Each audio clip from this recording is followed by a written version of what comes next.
Next चॅप्टरचं नाव आहे alternating current. काय चॅप्टरचं नाव आहे? एसी, अल्टरनेटिंग करंट किंवा एसी सर्किट आपण त्याला म्हणत असतो. ठीक आहे. तर हा जो काही चॅप्टर्स आहे त्यामध्ये डिस्कशन काय करायचं आहे आपल्याला, ओव्हरऑल आपण बेसिक घेऊया आणि फास्ट मध्ये घ्यायचं आहे, इन शॉर्ट मध्ये, कारण आपल्याकडे वेळ तेवढा काही जास्त नाही. डिटेल मध्ये आपण काय पाहणार आहे, जेव्हा आपल्याला वेळ मिळेल तेव्हा आपण डिटेल मध्ये पाहणार आहे. पण या ठिकाणी आपल्याला डिटेल मध्ये नाही पाहता आपण त्या ठिकाणी काय करतोय, शॉर्ट मध्ये त्याचं डिस्कशन करणार आहे. ठीक आहे. आता एसी फॉर काय आहे? Alternating current. काय असतो? Alternating current. करंट कसा आहे? अल्टर करणारा, नावातच दिलेलं आहे त्याच्या की करंट काय होतोय? अल्टर होतोय, चेंज होतोय ना. ठीक आहे. विदिन अ टाइम त्या ठिकाणी चेंज होत असतो. ठीक आहे. बघूया आपण समोर इथे टाइप्स ऑफ करंट. करंटचे दोन टाइप्स पडत असतात. करंट किती टाइप्स आहेत? तर दोन टाइप्स आहेत. या ठिकाणी पहिला आहे डायरेक्ट करंट. काय आहे? Direct current. त्याला आपण डीसी करंट म्हणत असतो, डीसी म्हणत असतो. ठीक आहे. तर याचा जो सिम्बॉल असतो तर तो अशा पद्धतीचा आपण पाहिलेला आहे, पॉझिटिव्ह टर्मिनल आणि निगेटिव्ह टर्मिनल. या डीसी सर्किट्स मध्ये जे काही डीसी करंट आहे, या डीसी करंट मध्ये तुम्हाला जे पोलॅरिटी आहे, पोलॅरिटी म्हणजे काय? पॉझिटिव्ह साईन, निगेटिव्ह साईन जी आहे, पोलॅरिटी जी आहे त्याची, तर ही कशी असते? फिक्स असते. कशी असते? फिक्स असते. ही लक्षात ठेवायची आपल्याला. Polarity is fix, fix polarity. Polarity कशी असते? इथे फिक्स राहते. तिकडे अल्टरनेटिंग मध्ये तसं होत नाही. अल्टरनेटिंग मध्ये पोलॅरिटी फिक्स राहत नाही. आपण दोन्ही गोष्टी आपण या ठिकाणी कंपॅरेटिव्ह डिस्कशन करू की जेणेकरून आपल्याला जास्त लक्षात राहील.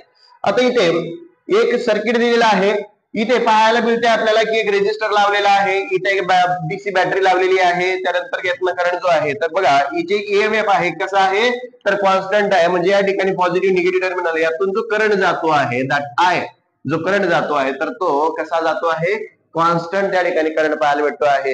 म्हणजे यामध्ये कोणताही जो करंट आहे तर तो चेंज होत नाही यामध्ये, म्हणजे सारखा करंट त्यामधनं फ्लो होत असतो. डीसी जी काही बॅटरीज वगैरे असतात, जो काही करंट आहे डीसी करंट, तो कसा असतो? सेम त्या ठिकाणी करंट पास आउट होत असतो. पण इकडे जे काही अल्टरनेटिंग करंट आहे, तर अल्टरनेटिंग करंटचा जो सिम्बॉल आहे तर तो आपण या पद्धतीने इंडिकेट करत असतो. हा त्या अल्टरनेटिंग करंटचा सिम्बॉल आहे, त्याला आपण एसी सुद्धा म्हणतोय. ठीक आहे. आता इन शॉर्ट मध्ये आता याचा जो की आहे पोलॅरिटी जी आहे तर ती कंटिन्युअसली चेंज होत राहते. प्लस मायनस कंटिन्युअसली त्याची जी आहे within a time polarity change होत राहते. इथे या सर्किट मधून जो की ईएमएफ दिलेला बघा, is equal to E0 sine omega t, म्हणजे यामध्ये जे की करंट पास आउट होणार आहे तर तो within a sine function with a time काय होणार आहे? चेंज होणार आहे. म्हणजे या ठिकाणी टाइमाच्या रिस्पेक्ट मध्ये तो कंटिन्युअसली चेंज होत राहील. म्हणजे I is the function of the time. जो करंट आहे तर तो कशाचा फंक्शन आहे? टाइमचा आहे. म्हणजे या ठिकाणी इथे जो करंट आहे तर तो व्हॅरी करेल विदिन अ टाइम. म्हणजे जसं टाइम जाईल पुढे, जसं की आता इथे आपण एक डायग्राम पाहतो आपण डीसी मध्ये, तर इथे जो करंट आहे तर तो कॉन्स्टंट पाहायला भेटतोय आपल्याला. बघा इकडे हा जो करंट जातो आहे, हा करंट हा कॉन्स्टंट या टाइम नुसार, आता टाइम 0 ला सुद्धा एवढाच आहे, 1 मिनिटला सुद्धा तेवढाच आहे, 2 मिनिटला सुद्धा तेवढाच करंट तुम्हाला पाहायला भेटतोय. म्हणजे या ठिकाणी जो की डायग्राम आहे ही काय इंडिकेट करत असते? डीसी आपल्याला शो करते आहे. आपल्याला आणखी डायग्राम अशी आपल्याला पाहायला भेटते की जो की टाइम वेरिंग आहे. आता इथे हा जो आहे तर हा सुद्धा कसा आहे? तर डीसीचाच एक डायग्राम आपल्याला पाहायला भेटते आहे. तर इथे कोणत्याही प्रकारचा फेज बदलत नाहीये. फेज बदलतोय का? नाही. यामध्ये सुद्धा कॉन्स्टंट करंट मधनं पास आउट होत आहे. ठीक आहे. समोर गेला असता इथे या अल्टरनेटिंग करंट मध्ये जसं जसं टाइम व्हॅरी करतोय, जसं जसं टाइम व्हॅरी करतो आहे तसं तसं त्या ठिकाणी काय होत असते? फेज चेंज होत राहते.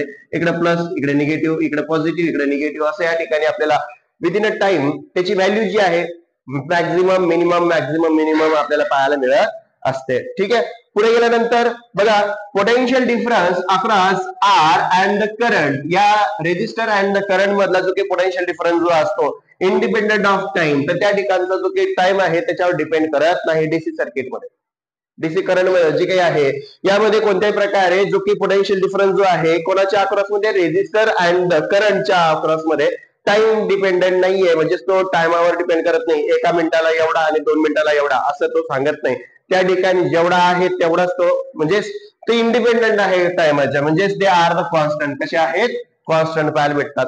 पुढे potential difference across the resistor and the current in the circuit which is a function of the time. म्हणजे त्या ठिकाणी तो व्हॅरी करत असेल तर तो सुद्धा व्हॅरी करतो आहे, म्हणजे तो टाइम डिपेंडंट आहे.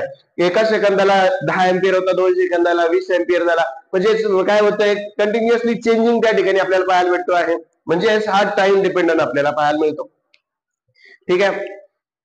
हा इथे तुम्हाला पाहायला भेटते की जो ई आहे आणि आय जो आहे इकडे E and EMF and the current. Okay, EMF and current इकडे टाइम व्हेरी करतोय बघा. जसं मी आता डिस्कस केलं, या ठिकाणी T1 या टायमाला ऑन केलं तर या ठिकाणी करंट तुम्हाला इथं भेटून आला. त्यानंतर T2 या टायमाला सुद्धा तुम्हाला करंट जो आहे, जो ईएमएफ आहे, तर हे सुद्धा कॉन्स्टंट भेटतो आहे आणि करंट सुद्धा तुम्हाला कॉन्स्टंट भेटतो आहे. म्हणजे ओव्हरऑल तुम्हाला पाहायला भेटते की T1 आणि T2 या टायमाला व्हॅल्यूज कशी भेटते, तुम्हाला कॉन्स्टंट व्हॅल्यूज भेटून राहिली. म्हणजे तुम्हाला 1 सेकंदाला 10 एम्पियर 10 व्होल्ट असेल, ईएमएफच्या बाबतीत बोलतोय आपण, T1 एवढ्या 10 व्होल्ट असेल तर T2 ला सुद्धा किती भेटून राहिला तुम्हाला, 10 व्होल्टच भेटते. ते व्हॅरी करत नाही. टाइम तुम्ही बदलून राहिला इथं, 1 सेकंदाला 10 व्होल्ट तर 2 सेकंदाला सुद्धा किती आहे, 10 व्होल्टच आहे. टाइम वर डिपेंड करत नाही. म्हणजे आपण सांगितलं ते आर कॉन्स्टंट, ते कसे असतात, कॉन्स्टंट्स असतात.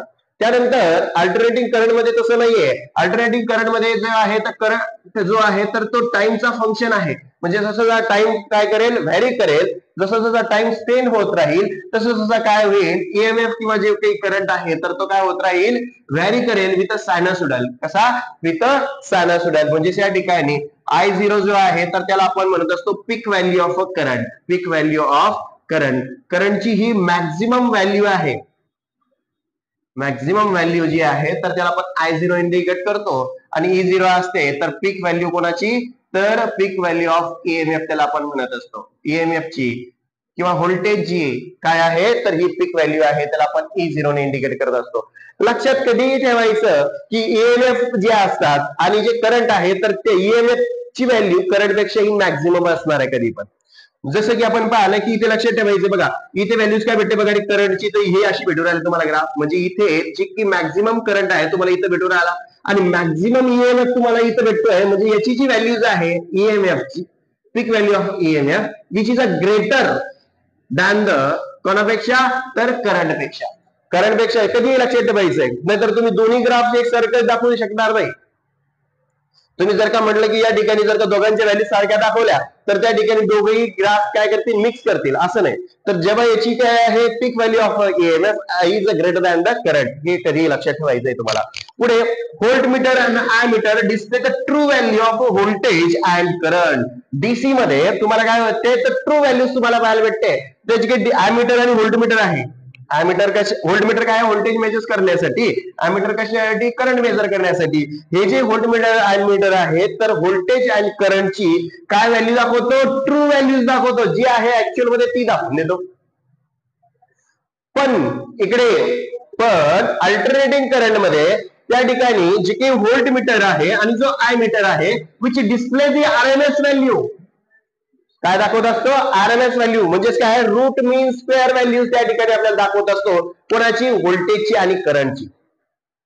अल्टरनेटिंग मध्ये जो काही करंट आहे तर त्या अल्टरनेटिंग करंट किंवा ईएमएफ जे आहे त्यामध्ये आरएमएस व्हॅल्यूज आपल्याला व्होल्टमीटर मध्ये दाखवणार आहे, नॉट ट्रू व्हॅल्यूज त्या ठिकाणी दाखवणार, तो आरएमएस व्हॅल्यूज राहतात त्या. ठीक आहे, हे लक्षात ठेवायचं आहे. अल्टरनेटिंग मध्ये आपल्याला आरएमएस व्हॅल्यूज बाबतीतच डिस्कशन करायचंय आणि पूर्ण चॅप्टर मध्ये आपण आरएमएसच पाहणार आहे, कारण आपल्या चॅप्टरचं नावच काय आहे, एसी आहे. डीसीचा जर का विषय आला की जे काही व्हॅल्यूज भेटणार आहे, ट्रू व्हॅल्यूज तुम्हाला भेटणार आहे 10 व्होल्ट 15 एम्पियर काय जे असेल ते ट्रू व्हॅल्यूज या ठिकाणी इकडे देतो डीसी मध्ये. पण तिकडे तसं नाही, तिकडे काय करतोय तर तो आरएमएस व्हॅल्यूज आपल्याला त्या ठिकाणी देत असतो. रूट मीन स्क्वेअर व्हॅल्यू जे आहे त्या तिथे दिलेल्या राहतात. ठीक आहे, त्या ईएमएफ स्क्वेअर व्हॅल्यू आरएमएस म्हणतो आपण त्याला, रूट मीन स्क्वेअर व्हॅल्यू. काय आहे root mean square value, RMS value is 1/√2 times of the peak value of 0 किंवा 0.70 times to the peak values. आपण असंही लिहू शकतो.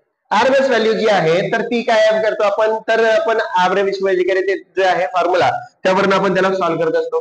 ठीक आहे, जसं की आपण ऍव्हरेज काढण्यासाठी जो फॉर्म्युला वापरलेला आहे तो फॉर्म्युला आहे functions of sine functions of theta is equal to integrations of sign.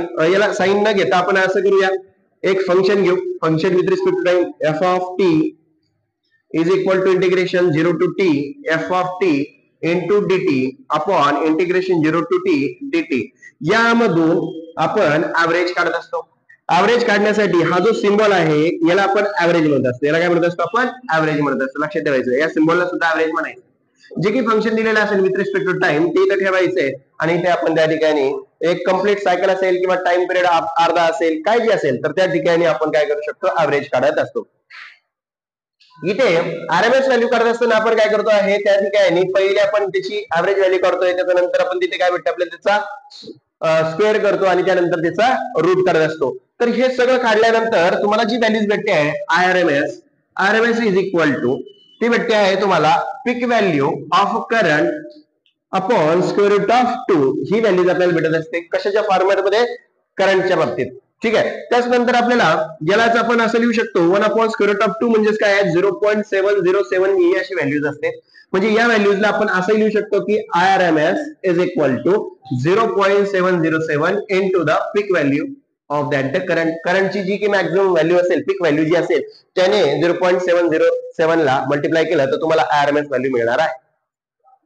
ठीक आहे, हे लक्षात ठेवायचं आहे. त्याच पद्धतीने ईएमएफच्या बाबतीत तर ईएमएफ जो आहे EMF RMS value is equal to peak value of EMF to the upon square root of 2 याला आपण असं पद्धतीने लिहू शकतो.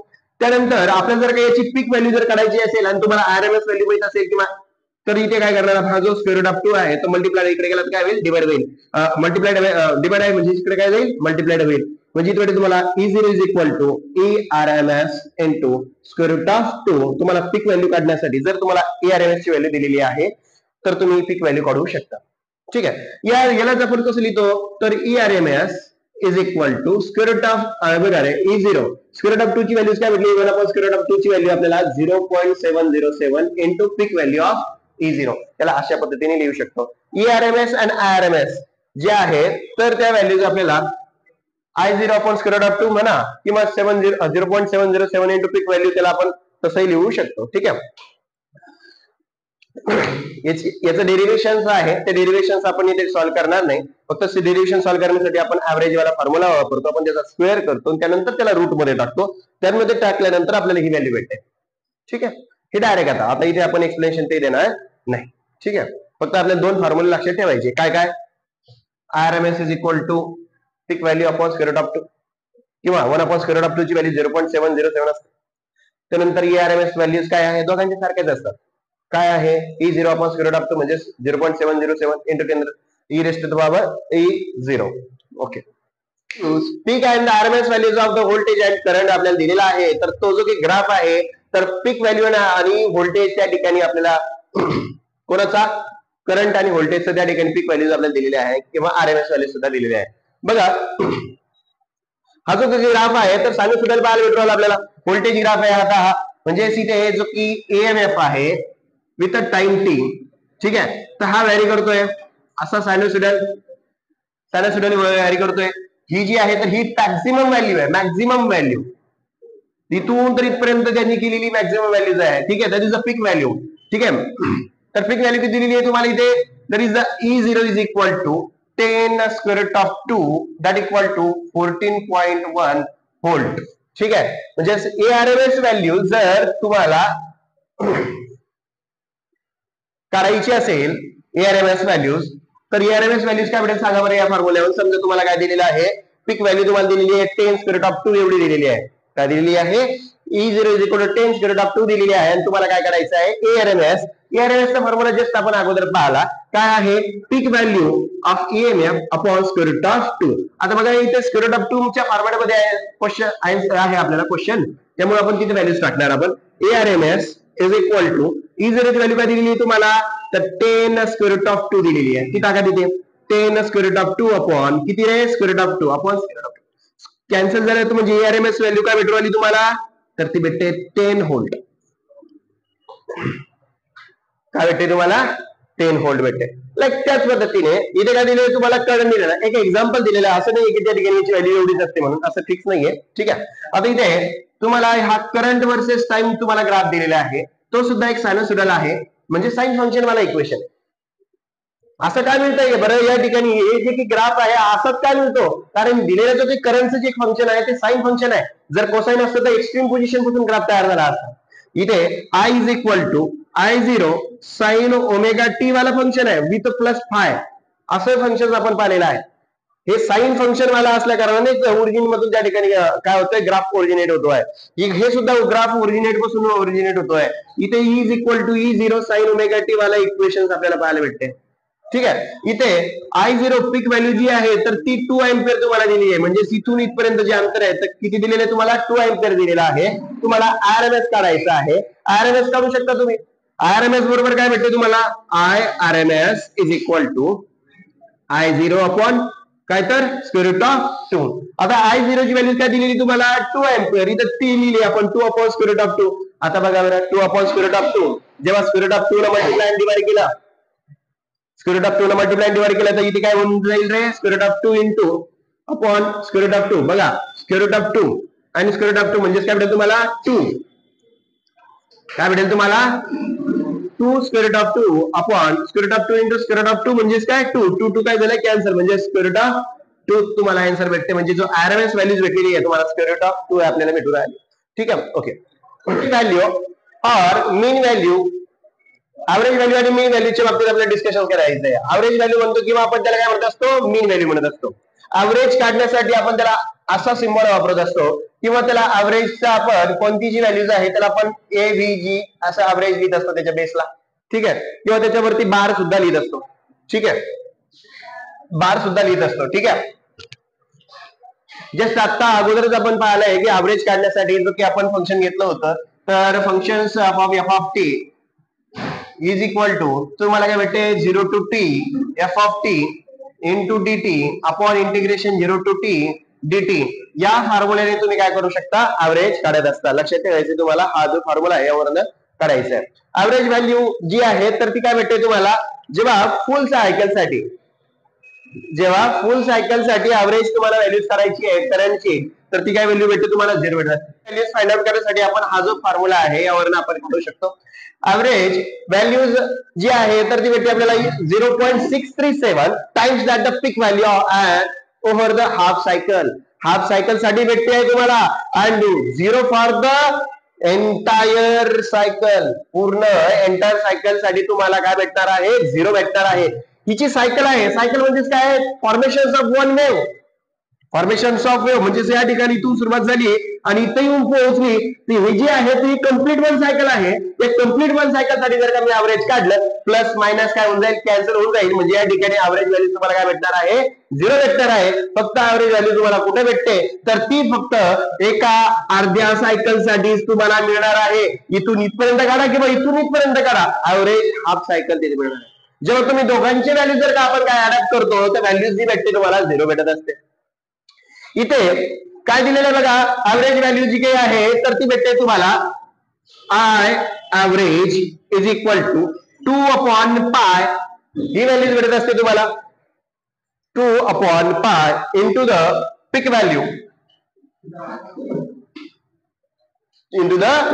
व्हॅल्यू आपण तसं लिहित असतो त्याला. ठीक आहे. म्हणजे इथे बघा रे average value for the current भेटते तुम्हाला 2 upon pi into the peak value of the current. म्हणजे 2 अपॉन पाय ची व्हॅल्यू जी आहे तर ती असते 0.637.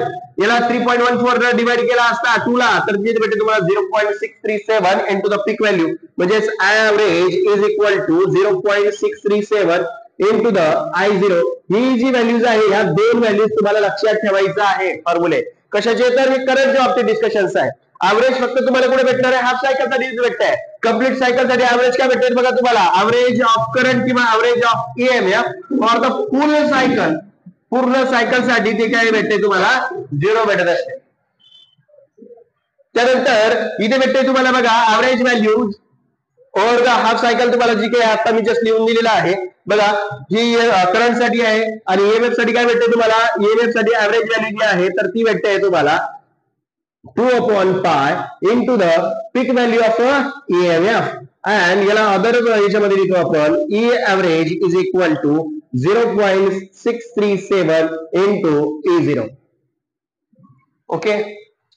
Comparison between the pure resistor, pure inductor resistor, pure resistor, त्यानंतर प्युअर इंडक्टर आणि प्युअर कॅपॅसिटर्स आहेत. आपल्याला कंपॅरिझन पाहायचे आहे या ठिकाणी. कंपॅरिझन पाहत असताना resistor, inductor and the capacitor which is a connected across the EMF, alternating EMF, that is the E. AC जो की अल्टरनेटिंग ईएमएफ आहे त्याच्या अक्रॉस मध्ये आपण एक रेजिस्टर कनेक्ट करणार, इंडक्टर कनेक्ट करणार, कॅपॅसिटर कनेक्ट करणार आणि याचं कंपॅरिझन पाहणार. जर तुम्हाला हे कंपॅरिझन समजलं तर पुढचे एक्झाम्पल्स तुम्हाला इझिली सोपे जातील. जर नाही समजलं तर प्रॉब्लेम येतील. ठीक आहे, बघा जेव्हा रेजिस्टर कनेक्ट केलेला असतो across the alternating EMF, that is E is equal to E0 sin omega t आणि I is equal to I0 sin omega t. आपण जेव्हा रेजिस्टर, प्युअर रेजिस्टर कनेक्ट केलेला असतो तो मग या ईएमएफ वरनं आपण काय करत असतो तर करंट करत असतो. लक्षात ठेवायचं कधी पण ईएमएफ वरनं काय करत असतो आपण करंट करत असतो. ओहम्स लॉ वापरतो आपण. E is equal to IR वाला, E इज इक्वल टू काय तर IR, कारण E कोण आहे तर ईएमएफ म्हणजे काय प्रकारचा volt. V is equal to IR हा ओहम्स लॉ आहे ना, हा यूज करून तुम्हाला काय भेटत असते I is equal to I0 sin omega t. बघा बरं हे दोन्ही इक्वेशन सारखे दिसतात का तुम्हाला. E is equal to E0 sin omega t and I is equal to I0 sin omega t. इथे ही जी व्हॅल्यूज आहे हिला आपण ARMS व्हॅल्यूज म्हणणार आहे. ही कोणती आहे आरएमएस व्हॅल्यूज असणार आहे. तर ह्या ज्या व्हॅल्यूज आहेत E0 काय पिक व्हॅल्यू ऑफ ईएमएफ आहे, I0 काय आहे पिक व्हॅल्यू ऑफ करंट आहे. इकडे कोणतं फंक्शन आहे साइन, इकडे कोणतं फंक्शन आहे साइन. इथं फेज किती आहे ओमेगा टी, इथला फेज किती आहे ओमेगा टी. म्हणजे या ठिकाणी दोन्ही इक्वेशनचा जो फेज आहे तो फेज सारखा आहे. फेज कसा आहे सारखा. याने जर का 90 अँगल गेला असेल तर याने सुद्धा अँगल किती गेला असेल 90च अँगल गेलेला, म्हणजे ते लाय करतात एकाच रेषेवर. आणि एकाच रेषेवर जर का लाय करत असतील तर त्याचा फेज डिफरन्स किती भेटणार तुम्हाला, किती भेटणार आहे 0. फेज डिफरन्स काय भेटणार आहे तुम्हाला 0 भेटणार आहे. डेल फाय भेटणार तुम्हाला 0. लक्षात ठेवायचं प्युअर रेजिस्टर साठी. तर तो जो की ईएमएफ आहे अँड द करंट, आता इकडे हा तो ईएमएफ अँड द करंट हे दोघं सुद्धा एकाच लाईनवर लाय करून आले, म्हणून यातला फेज डिफरन्स काय भेटतो तुम्हाला 0 भेटत असतो. पुढे जाऊया आपण. म्हणजे याचा अर्थ काय EMF and the current are in phase. कशात आहेत ते फेज मध्ये, एकाच फेज मध्ये आहे. वरती तर वरती, खाली तर खाली. ओके, पुढे गेल्यानंतर इंडक्टरच्या बाबतीत pure inductor like spring like structures आपल्याला पाहायला भेटते. त्याचं काम सुद्धा काय आहे रेजिस्टन्स म्हणजे काय करणे आहे रेजिस्ट करणे. ओके, पुढे आपल्याला जे काही भेटलेलं इक्वेशन काय आपल्याला जनरल इक्वेशन कोणतं असतं ईएमएफचं E is equal to E0 sin omega t equation असतं. या इक्वेशन वरून आपण काय करत असतो करंट करत असतो. आणि आपल्याला हे पाहायला भेटतंय की जो फेज आपण ओमेगा टी पाहिला होता त्यातून 90 डिग्री हा मायनस आहे. समजा ओमेगा टी ची व्हॅल्यू जर काय किती आहे 130 आहे. ओमेगा टी जो फेज आहे ना ईएमएफचा तो जर का 130 डिग्री असेल तर या ठिकाणी साइनने केलेला अँगल किती असेल 130 मायनस किती 90 म्हणजेच किती 40. म्हणजे या ठिकाणचा जो आहे तर 40 डिग्री असेल. म्हणजे ओव्हरऑल तुम्हाला पाहायला भेटतंय की ईएमएफ ने अँगल केलेला आहे 130 आणि याने किती केलेला आहे 40. याचा अर्थ असं सांगतोय तुम्ही की EMF that is EMF phasor diagram आहे. EMF which is a less than the current, EMF which is a lead to the current by 90 degree by 90 degree म्हणजेच किंवा पाय बाय 2 रेडियन त्या ठिकाणी ईएमएफ जो आहे तो लीड करवाला करंट पेक्षा. करंटला मागे सोडलाय कितीच्या अँगलला 90च्या अँगलला मागे सोडलेला आहे ईएमएफने. तुम्ही दुसऱ्या पद्धतीने सुद्धा सांगू शकता की बघ करंट हा जो आहे तर लॅग करतो ईएमएफ ला. ईएमएफ पेक्षा करंट हा कितीने मागे आहे 90 ने मागे आहे. Lags behind the EMF by 90 degree. मग असं आहे म्हणा किंवा current EMF is lead to the EMF by the 90 degree असं म्हणा. आता इथं तुम्हाला पाहायला भेटतंय करंट इथे बघा current lags behind the 90 degree by the EMF किंवा लीड्स बाय दी. ठीक आहे, पुढे गेल्यानंतर रेजिस्ट कॅपॅसिटिव्ह इथे बघा तुम्हाला अँगल 90 डिग्री पाहायला भेटून. ओके, इथे कॅपॅसिटिव्ह सर्किट आहे. कॅपॅसिटर जो सिम्बॉल आहे तुम्हाला दोन रेषा तुम्हाला पाहायला भेटतात, दोन पॅरलल प्लेट्स तुम्हाला पाहायला भेटत असतात. त्याच्या अक्रॉस मध्ये ईएमएफ आपण लावलेला आहे. ईएमएफ किती लावतो आपण E is equal to E0 sin omega t आपल्याला लावलेला आहे. यावरून आपल्याला इक्वेशन कोणतं भेटतंय I is equal to I0 sin omega t plus pi by 2. म्हणजे जेव्हा कॅपॅसिटिव्ह जो आहे तर एका ईएमएफ लावला असता तिथे तुम्हाला काय भेटतंय जो फेज आहे तर तो 90 ने पुढे राहतो. म्हणजे या ठिकाणी करंट जो आहे इथे, आणि लक्षात घ्या मी फेजर डायग्राम करताना ईएमएफ ची व्हॅल्यूज बघा किती घेतलेली जास्त as compare to the current. तसंच या ठिकाणी आता बघा इथं कोण राहील का हा तुमचा करंट राहील ना, इथे कोण राहील तुमचा ईएमएफ. ठीक आहे ईएमएफ. तर हा 90 ने पुढे आहे कोण, तर करंट π/2 रेडियन. आता याला असं न लिहिता तुम्ही असंही करू शकता बघा. हा तुमचा ईएमएफ आहे, हा तुमचा करंट आय. नाही असं नाही करता येणार ना आपल्याला. दाखवू आपण, खाली असेल. ठीक आहे, असंच उलटा आहे ती. ठीक आहे, अशीच आहे ती ई आणि हा करंट आहे. तर हा जो या करंट पेक्षा मागे आहे 90 असं नाही दाखवणार. इकडे करंट दाखवावा लागेल आपल्याला आय, आणि हा तुमचा ईएमएफ असेल. ओके, तर हा 90 ने करंट पुढे गेला आहे, पुढे गेलेला आहे कोणापेक्षा, ईएमएफ पेक्षा 90 डिग्रीने तो पुढे गेलेला आहे. ठीक आहे, इथे तुम्हाला लिहिता येईल की I leads current by the 90 and EMF which lags behind the 90 degree तुम्हाला पाहायला भेटते. ग्राफ पाहिल्याच्या नंतर तुम्हाला काय दिसतं इथे बघा. जर आपण या ठिकाणी ग्राफ काढलाय कोणाच्या अक्रॉस मध्ये आहे, तर टाइम जो फेज दिलेला आहे तुम्हाला, फेज जो काही अँगल देतोय आपण 0 π/2, त्यानंतर पाय, त्यानंतर 3π/2. ठीक आहे, त्यानंतर 2π हा कम्प्लीट 1 सायकल साठी होते. तर इथे जी ईएमएफ ची व्हॅल्यूज आहे तर ती लाय करतायत इन द सेम फेज. त्याच पद्धतीने करंट जो आहे तो सुद्धा लाय करतो इन द सेम फेज, कारण साइन फंक्शन आहे. ठीक आहे, तर या दोघांची इक्वेशन काय भेटते तुम्हाला, I is equal to I0 sine omega t तुम्हाला भेटलेला आहे, बरोबर आहे. आणि ईएमएफ चं काय भेटलं तुम्हाला, E0 साइन ओमेगा टी भेटलेला आहे. म्हणजे याचा जो फेज आहे, याचा सुद्धा फेज जो आहे, 0 अँगलला याची जी व्हॅल्यू भेटणार आहे I0, याची काय भेटणार आहे तुम्हाला, याची व्हॅल्यू काय भेटणार, 0 ला 0 अशी याची सुद्धा भेटणार आहे तुम्हाला 0 0 1 0 1 0 अशी तुम्हाला व्हॅल्यू भेटणार आहे. ठीक आहे, म्हणजे तुम्हाला जो काही करंट भेटतोय, जो सायनोसॉइडल वेव्ह तुम्हाला पाहायला भेटते आहे अक्रॉस द रेजिस्टर, त्याच पद्धतीने इथे तुम्हाला ईएमएफ ची व्हॅल्यू जी होती is equal to E0 sine omega t इथे. त्यानंतर I इज इक्वल टू तुम्हाला काय भेटलं त्या इंडक्टरच्या बाबतीत, I is equal to I0 sine omega t minus π/2, म्हणजे करंट हा 90 न मागे आहे. म्हणजे बघा इथे ईएमएफ पुढे आहे आणि करंट 90 न मागे आहे. ठीक आहे, आणि यालाच आपण या इक्वेशन्सलाच आपण काय म्हणत असतो, कॉस म्हणत असतो. अलाइड अँगल जर का आपण कन्सिडर केलं, कॉस म्हटल्याच्या नंतर हा एक्स्ट्रीम पोझिशन पासून काय उराला, ओरिजिन उराला. ठीक आहे, मग इथे तुम्हाला ईएमएफ चा ग्राफ असा पाहायला भेटतो आणि करंटचा तुम्हाला असा पाहायला भेटतो. त्यानंतर इथे E is equal to E0 sine omega t, यावरून आपण करंट काढतो तो भेटतो आपल्याला I is equal to I0 sine omega t plus π/2 एवढा अँगल त्या ठिकाणी ऍड अप होतो. याला आपण कॉस थीटा बनत असतो. इथे हा जो काही करंट आहे तर या ईएमएफ पेक्षा, ईएमएफ इथे आहे, करंट कुठे आहे, इथे आहे. म्हणजे हा 90 न काय आहे, तर आपल्याला पुढे पाहायला भेटतो आहे कोण, करंट. करंट 90 न वरती आहे, म्हणजे इथून तो एक्स्ट्रीम पोझिशन पासून सुरुवात होईल आणि आपल्याला असा ग्राफ पाहायला भेटणार आहे. याच्या बाबतीत आपण ऑलरेडी डिस्कस केलेला आहे. त्यामध्ये आपण फेजच्या व्हॅल्यूज टाकत गेलो तर आपल्याला असा ग्राफ पाहायला मिळतो. जस्ट आपल्याला फक्त माहिती पाहिजे. फेजर डायग्राम काय, रोटेटिंग वेक्टर आहे. Quantity which is indicate the quantity, represent the quantity. तर त्या ठिकाणी with time, varying with time.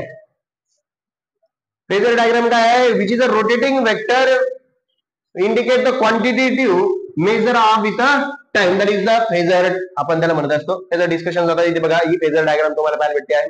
ही कोणाची फेजर डायग्राम आहे, तर ही आहे resistor, pure resistor connected across the EMF. इथे तुम्हाला पाहायला भेटते बघा, काय पाहायला भेटते बघा इथे व्यवस्थित पहा. हा कोण आहे, X axis, I is equal to I0 sine omega t, बरोबर आहे. हा, इकडे हा जो आहे करंट आपल्याला इंडिकेट केलेला आहे, इथे कोण ई इंडिकेट केलेला आहे अलॉंग द वाय ऍक्सिस. हा एक्स आणि वाय ऍक्सिसच्या अक्रॉस मध्ये आपण त्याला पाहायला भेटतोय. बघा इथे जो अँगल केलेला आहे, ईएमएफ टी अँगल किती केलेला आहे पहा रे, इथून एवढा अँगल किती केलेला आहे त्याने, ओमेगा टी.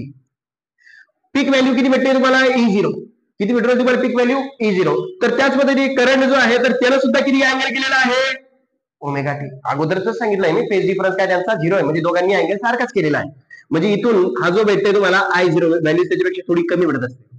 ही कोणाची व्हॅल्यू असते, ईएमएफ ची. ही कोणाची असते, I ची. हे दोघं सुद्धा कुठे लाय करू राहिले रे, सेम लाईन वर लाय करू राहिले.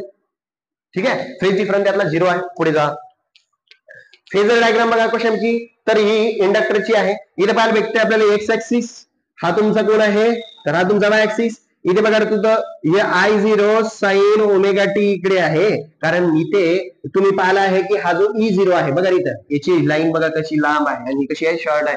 ईएमएफ कधी पण काय आहे, मॅक्झिमम व्हॅल्यू पाहायला भेटते. करंटची कशी असते, कमी असते, लक्षात ठेवायची. याने याच्यासोबत केलेला अँगल किती आहे, ओमेगा टी. किती केलेला आहे, omega T along the x axis. X axis साठी केलेला अँगल किती पाहणार आहे, ओमेगा टी केलेली आहे. पण या ईएमएफ E0 च्या सोबत केलेला अँगल जो आहे या करंटने, तर तो किती केलेला आहे, 90 आहे. किती केलेला आहे, 90. या दोघांसोबत केलेला अँगल काय, एकमेकांनी 90 डिग्री आहे. पण याने एक्स ऍक्सिस सोबत ईएमएफ ने किती केलेला आहे, ओमेगा टी. त्याला माहिती आहे त्याचा फेज किती आहे, तो ओमेगा टी एवढा आहे. पण करंट काय आहे, त्याच्यापेक्षा 90 न मागे आहे. तर हे बघा रे, करंट हा जो आहे तर lags behind the EMF by pi/2 radian. pi/2 radian त्याने लॅग्स करतोय करंट. ओके, पुढे गेल्यानंतर phasor diagram for the capacitor. तर कॅपॅसिटर साठी बघा इथे तुम्हाला पाहायला भेटते, आता या पद्धतीने काढून दिलेली त्यांनी. आता इथे E = E0 sin omega T. यालाच असं उभं करा रे, असं उभं केल्याच्या नंतर व्यवस्थित दिसतोय तुम्हाला, अशी दिसेल का.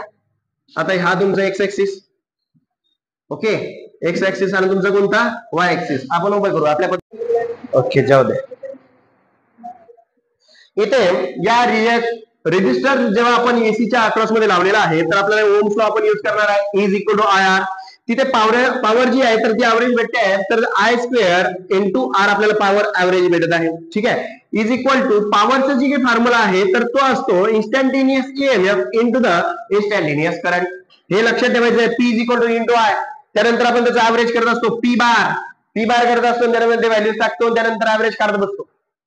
ठीक आहे, ती ऍव्हरेज पॉवर आपल्याला काय भेटते, तर ती भेटते तुम्हाला ऍव्हरेज फॉर द रेजिस्टर साठी जी ऍव्हरेज पॉवर भेटते, तर ती भेटत असते तुम्हाला ERMS into IRMS. काय भेटत असते, ERMS into IRMS भेटत असते. आणि इकडे तुम्हाला काय भेटतंय, कॅपॅसिटरच्या अक्रॉस मध्ये ईएमएफ जोडलेला असेल, तर तुम्हाला E = I × XL मिळत असते. हा जो XL आहे तो एक रेजिस्टन्स आहे, कोणता, इंडक्टिव्ह रिएक्टन्स आहे, आणि त्याचं सुद्धा युनिट काय असतं, ओहम असते. तर इथे भेटते तुम्हाला average power for the inductor काय भेटत असते, 0 भेटत असते. XL म्हणजेच काय आहे, XL is nothing but that is omega L. So XL = omega म्हणजेच काय, 2π × F. 2πf × L आपल्याला पाहायला भेटत असते. ओके, पुढे गेल्यानंतर capacitors which is connected across the AC source. So तर त्या ठिकाणी E = ओम्स ला जो दिसतो तुम्हाला I × Xc जो असतो, तर तो भेटतो तुम्हाला. Xc म्हणजेच काय, capacitive reactance. Capacitive reactance = 1/ωc. आता ओमेगा सी म्हणल्याच्या नंतर तुम्हाला ओमेगा माहिती आहे, 2πf × C आपल्याला पाहायला भेटत असतो. आता तुम्हाला एक गोष्ट लक्षात येते का, इथे फ्रिक्वेन्सी, इथे कॅपॅसिटर्स मध्ये जेव्हा फ्रिक्वेन्सी काय केली तुम्ही वाढवली, तर रिएक्टन्स ऑफ कॅपॅसिटर काय होईल रे, कमी. कॅपॅसिटर रिएक्टन्स जर तुम्ही वाढवला तर फ्रिक्वेन्सी काय होईल, कमी. एकूण बाहेर इनव्हर्सली प्रोपोर्शनल आहे, म्हणजे capacitor reactance is inversely proportional to the frequency. लक्षात ठेवा. इकडे याच्यामध्ये inductive reactance is directly proportional to the frequency, हे लक्षात ठेवा. जर का फ्रिक्वेन्सी वाढवली इंडक्टन्स मध्ये, तर रिएक्टन्स काय होईल, वाढेल. एसी ला रेजिस्टर कनेक्ट केला, इंडक्टर कनेक्ट केला आणि कॅपॅसिटर कनेक्ट केला. आता आपल्याला काय पाहायचं आहे की तिन्ही जे आहेत, तर इंडक्टर, कॅपॅसिटर आणि रेजिस्टर, त्याला आपण LCR सर्किट म्हणत असतो बघा, LCR which is a connected across the EMF E च्या अक्रॉस मध्ये आपण हे तिघही जोडले आहे. आता हे जोडल्यानंतर तुम्हाला ओम्स लॉ इंडक्टर साठी काय भेटतो, EL = I0 × XL, EC = I0 × XC.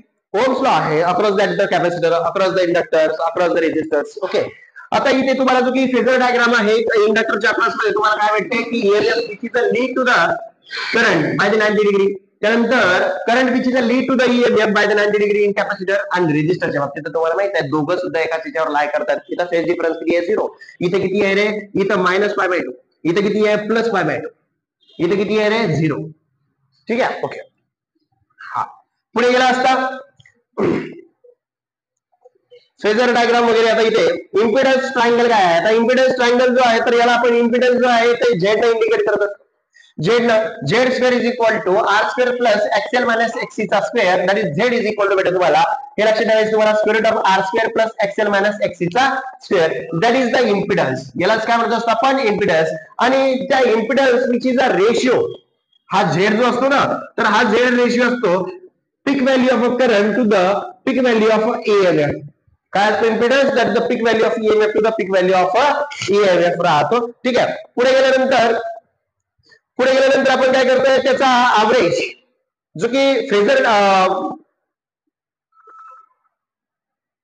Power factor काय आहे पॉवर फॅक्टर जो आहे तर पॉवर फॅक्टर काढण्यासाठी जो फॉर्म्युला आहे आपल्याकडे that is the cos phi is equal to r upon z. आता झेड माहिती तुम्हाला काय भेटतो रे z is nothing but r square plus XL minus XC चा स्क्वेअर होल ब्रॅकेटचा स्क्वेअर. आता तुम्ही असं म्हणलं की एक्सी आणि एक्सएल दोघं कशी आहेत रे सारखे. आता एक्सएल आणि एक्सएल ची व्हॅल्यू जर का सारखी असेल तर ही व्हॅल्यू काय भेटणार तुम्हाला 0. म्हणजे इथे काय भेटेल स्क्वेअर रूट मध्ये आर स्क्वेअर आणि स्क्वेअर रूट काय कॅन्सल म्हणजे झेड काय बरोबर आर आर काय होऊन जाईल कट म्हणजे cos phi भेटून आलं तुम्हाला 1 म्हणजे phi बरोबर काय cos इनवर्स ऑफ 1. कुठे तुम्हाला 1 ची व्हॅल्यू भेटत असते 0 अँगलला. cos च्या कोणत्या ट्रायच्या मध्ये टेबल मध्ये व्हॅल्यू 1 भेटत असते तर 0 अँगलला व्हॅल्यू भेटत असते. म्हणजे त्या ठिकाणी पॉवर जी आहे तर रेझिस्टन्स साठी तुम्हाला काय भेटू आली तर 0 या अँगलला व्हॅल्यूज भेटत असते. इंडक्टर आणि कॅपॅसिटरच्या बाबतीत किती भेटते 90 या व्हॅल्यूज राहते तिथे 90 ला. ठीक आहे. So tan phi is equal to XL minus XC याच्यावर आपण tan phi is equal to काढू शकतो. इथे याच्यावरनं या ट्रायंगल वरनं आपण काय करतो आहे फाय व्हॅल्यूज करतोय tan phi which angle major करतोय आपण त्याने किती केले अँगल केला असेल तर तो असतो बघा रे phi sine upon cos.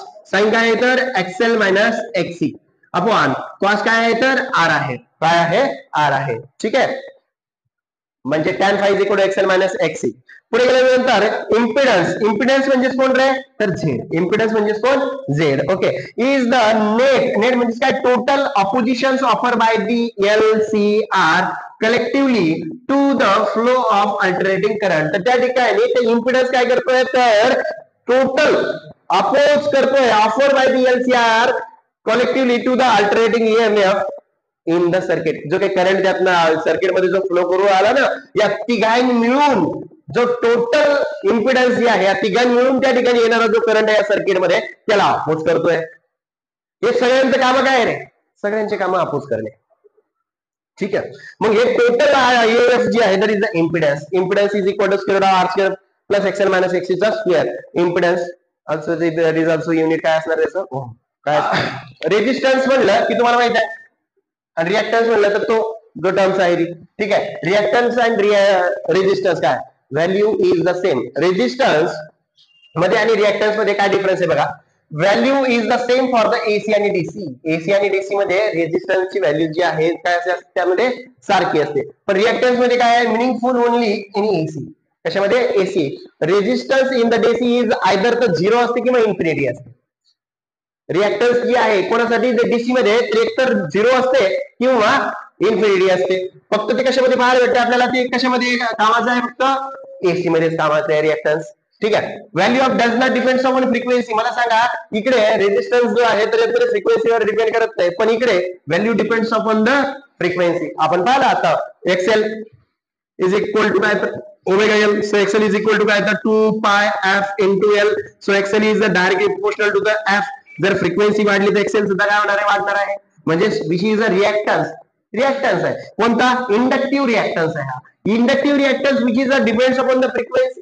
Okay. किंवा capacitive reactance also depend on the frequency. Capacitive मध्ये काय होतं फ्रिक्वेन्सी वाढवली असते तर कॅपॅसिटिव्ह रिएक्टन्स काय होतं कमी होत असतो. ठीक आहे. इनव्हर्सली प्रोपोर्शनल असते. इकडे समोर current is always in phase with voltage. जो काही करंट आहे आणि जे काही व्होल्टेज आहे तर एक कशामध्ये असतात फेज मध्ये राहतात. इकडे current and the voltage have the same finite phase difference. त्यातला फायनाइट फेज डिफरन्स आपल्याला काहीतरी मिळत असतो. इकडे डीसी मध्ये तुम्हाला बाहेर भेटणार इकडे बघा R is equal to constant हा फ्रिक्वेन्सी वगैरे. इकडे इंडक्टिव्ह रिएक्टन्स इकडे capacitive reactance. Inductive reactance is equal to omega L is equal to 2 pi F into L. So XL is equal directly proportional F. Frequency वाढली XL काय होतो वाढतो. XL is equal to 1 upon omega C. So 1 upon 2 pi F C.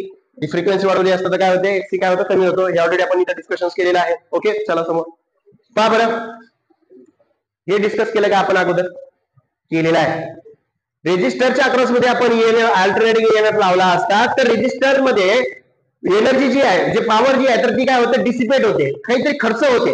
पण इकडे बाकीच्या या दोघांच्या बाबतीत तसं होतं का, नाही, झिरो होते तिकडे. बघा phi is equal to zero, power factor जो आहे तो काय देतो तुम्हाला, zero. XL is equal to XC च्या बरोबर असते, तेव्हा तुम्हाला भेटते power factor is equal to cos phi, आणि फाय इज इक्वल टू काय भेटते तुम्हाला, zero.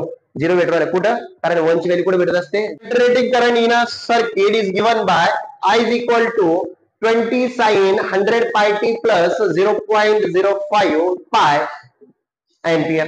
Current equation instantaneous. The RMS value of the frequency of current respectively are.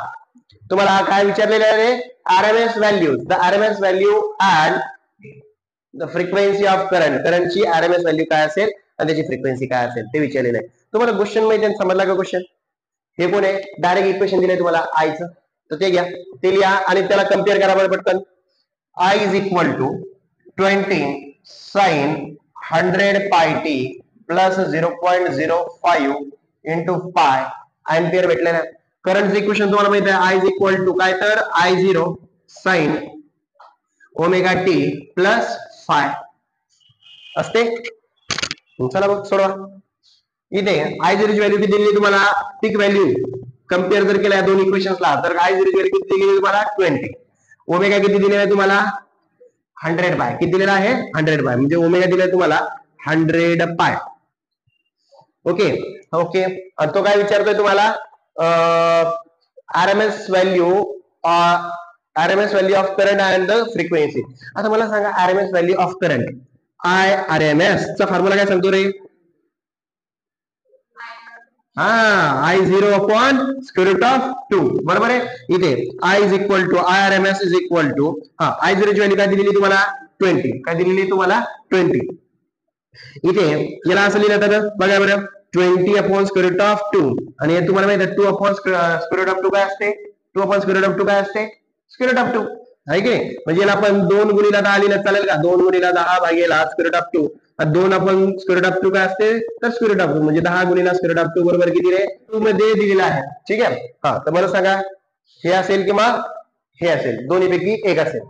C किंवा डी, दोघांपैकी. आता आपण काय काढलं, आयआरएमएस काढलंय. ठीक आहे, आयआरएमएस काढलं. आता आपल्याला काय काढायचंय, फ्रिक्वेन्सी काढायची आहे. आता फ्रिक्वेन्सीचा फॉर्म्युला माहिती आहे तुम्हाला, ओमेगा इज इक्वल टू किती दिले तुम्हाला, तर 100 पाय दिलेला आहे. किती दिलेला आहे, 100 पाय.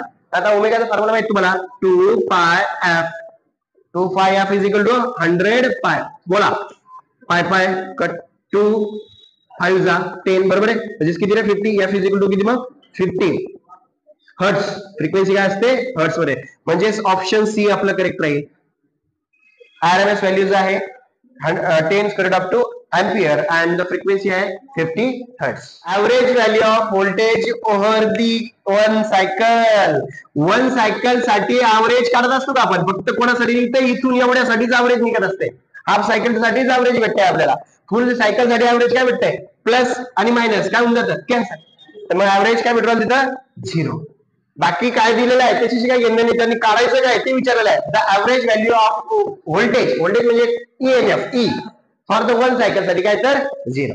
ओके. ऑपरेटिंग करंट जो आहे म्हणजे कोणता, AC, can not be measure DC ammeter. DC ammeter मोजू शकत नाही अल्टरनेटिंग करंट का. अल्टरनेटिंग जो की करंट आहे तर तो काय मेजर करतो रे, जे काही एमीटर आणि व्होल्टमीटर आहे ते आरएमएस व्हॅल्यूज मेजर करत असतात, आणि डीसी काय करतात, त्या ट्रू व्हॅल्यूज आहे की नाही. आता जे काही डीसी एमीटर जो आहे तर तो कशापासून, मॅग्नेटिक कॉइल्स पासून बनलेला आहे. तर इथे जी की ऍव्हरेज व्हॅल्यू जी आहे एसी ची फॉर कम्प्लीट वन सायकल काय असते, 0 असते. ठीक आहे. 20 volt bulb is use for the 100 volt peak value supply. त्या ठिकाणी 100 व्होल्ट पिक सप्लाय त्या ठिकाणी दिलेला आहे. तर आरएमएस करंट आपल्याला काढायचं सांगितलेलं आहे. आता आपल्याला आरएमएस करंट फाइंड आउट करता अगोदर आपण रेजिस्टन्स काढणार आहे. रेजिस्टन्स असतो जो की रेटेड व्होल्टेज आहे त्याचा स्क्वेअर ओव्हर दी पॉवर. ठीक आहे. इथे भेटते तुम्हाला व्होल्टेज जी दिलेला आहे तर ते किती आहे, 100 आहे. त्याचा काय केला, स्क्वेअर, आणि पॉवर किती दिलेला इथे 20 वॅट आहे. सो तुम्हाला भेटते आहे 10,000. किती, 10,000 अपॉन 20. हा 0 कटला, हा 0 कटला. इथे भेटते तुम्हाला 5. सो रेजिस्टन्स भेटते तुम्हाला 500. काय भेटलं तुम्हाला, रेजिस्टन्स 500 ओहम भेटलाय. तुम्हाला आरएमएस काढायचा आहे. I RMS is equal to E RMS upon R असा फॉर्म्युला आपण पाहिलेला आहे.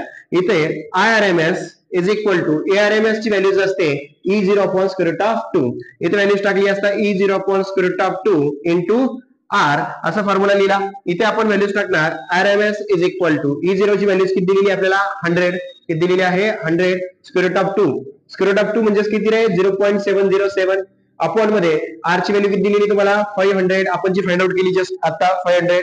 इथे हे 0 कटले इथे राहिलं IRMS is equal to 0.707 upon 5. So IRMS is equal to 707 into 10 raised to the power minus 3 upon 5.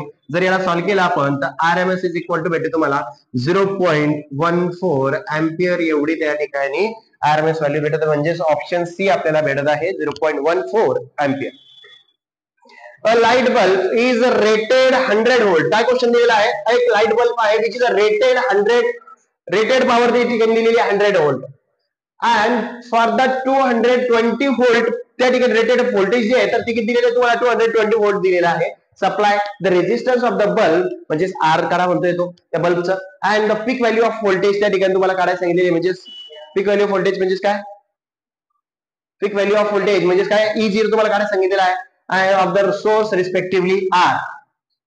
इथे तर व्हॅल्यूज घेऊ आपण जे की क्वेश्चन मध्ये दिलेला आहे आपल्याला. रेटेड रेजिस्टन्स जो आहे तर तो असतो रेटेड व्होल्टेजचा square over the power. So R is equal to voltage किती दिलेलं आहे तुम्हाला 220 चा स्क्वेअर अपॉन पॉवर किती दिलेली आहे तुम्हाला इथे 100 watt. So R is equal to इथे काय भेटते तुम्हाला 220 इंटू 220 अपॉन 100. ओके हा 0 कॅन्सल हा 0 कॅन्सल. इथे आर इज इक्वल टू 22 चा स्क्वेअर किती असतो रे 484 राहतो.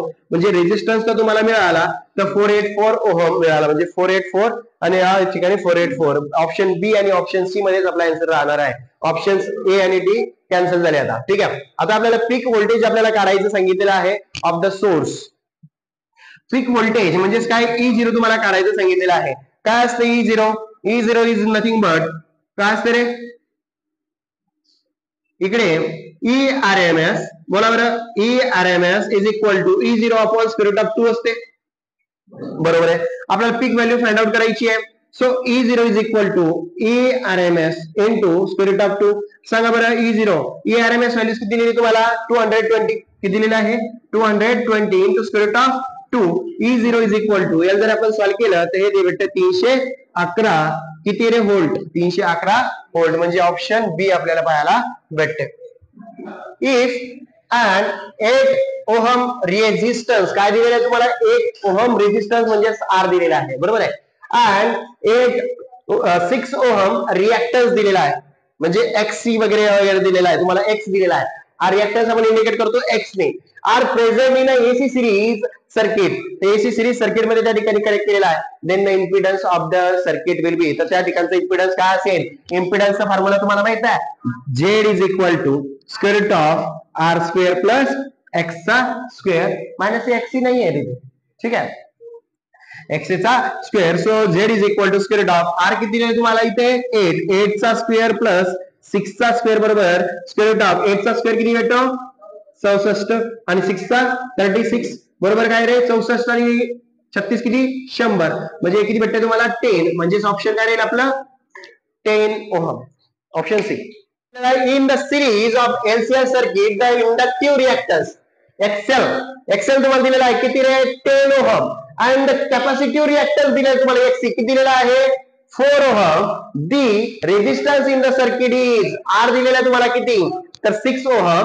Then the power factor in the circuit is आता तुम्हाला पॉवर फॅक्टर तुम्हाला काढायचा त्या सर्किट मध्ये. फॉर्म्युला पाहिजे तुम्हाला फॉर्म्युला पाहिजे सांगा बरं काय फॉर्म्युला पाहिजे तुम्हाला. पॉवर फॅक्टर तुम्हाला cos फाय तुम्हाला काढायचा आहे.